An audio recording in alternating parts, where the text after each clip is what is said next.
compassion. It's the new go-to word in Washington. Dignity, compassion, honesty. The effective compassion and empathy Americans have shown. It's probably one of the most compassionate things we can do. But do politicians know what compassion actually means? Here to discuss is Fox News religion contributor Father Jonathan Morris. So, Father, what does it mean? Latin class here. It comes from two words, compassio, which means to suffer with. Empathy is not a bad explanation in English as well. To suffer along with somebody who's suffering, to accompany somebody in their suffering. That's always a good thing. If you don't have any compassion, well, you're a psychopath. Okay? But, and here's this is the most important thing, is that compassion is not the only value.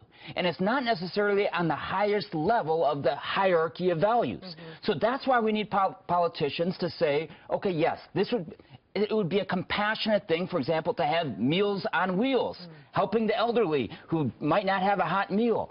But it's not the only value. Therefore, we have to line that up with other values. For example, is it a good use of money? I don't know if Meals on Wheels It's efficient. Efficient? Maybe it is. Yeah. It's a great idea. But you have to, that's why politicians have to make tough decisions. All right, so help us out, because both sides are trying to corner the market on compassion here. Yes. You've got the left Good, I saying, like that. we're compassionate because Wonderful. we want to spend more, spend more. You've got the OMB director, Mick Mulvaney, saying, what about compassion for the taxpayer that gives money that gets wasted? What's your take on the way both sides are using that? Well, you know, I think in the end it's like a family. And if you have a teenager who comes to you and says, Dad, I need another $50. You have to, as a parent, you have to say, I know you're suffering. You know, you don't have that perfect pair of shoes that you'd like. But there are other values as well. You can be compassionate and still say no.